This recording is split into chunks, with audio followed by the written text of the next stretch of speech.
Hi అండి, ఈరోజు అయితే చికెన్ చేసుకున్నాక బగారా అయితే కంపల్సరీ ఉండాలి. మా ఇంట్లో బగారా చేసుకుంటున్నానండి.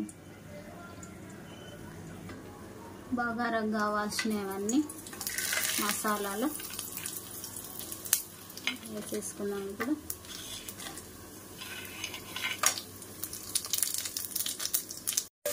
అల్లం వెల్లుల్లి పేస్ట్ వేసుకున్నాం.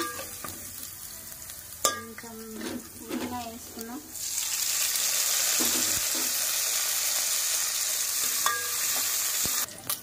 కొంచెం ధనియా పౌడర్,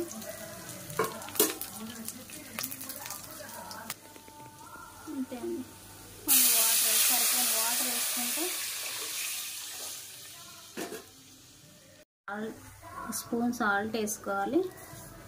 అయితే మరిగిపోయిందండి, రైస్ వేసేసుకున్నాం.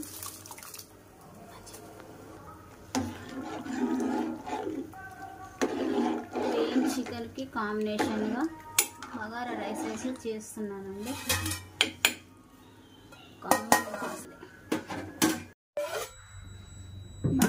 రైస్ అయితే రెడీ అయిపోయిందండి. ఇంకా నాకు బగారా రైస్ చూడంగానే ఓపిక వచ్చేసింది. ఇంకా వడ్డించుకునేదే.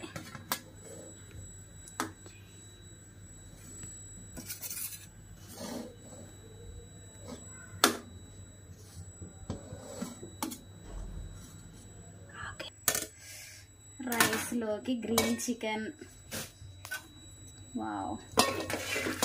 ఇంకా ఆకలి దంచేసేసింది.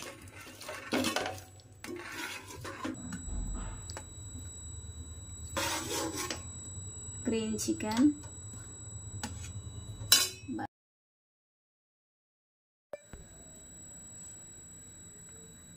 రైస్ అయితే అయిపోయింది, చికెన్ అయిపోయింది, అన్నీ రెడీ అయిపోయినాయి. నాకు ఆకలి అయితే మస్తు అవుతుంది.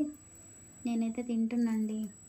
మీరు కూడా ఇలా చేసుకోవాలనుకుంటే లైక్ చేయండి, సబ్స్క్రైబ్ చేయండి. బాయ్ అండి, నాకైతే ఆకలి వేస్తుంది.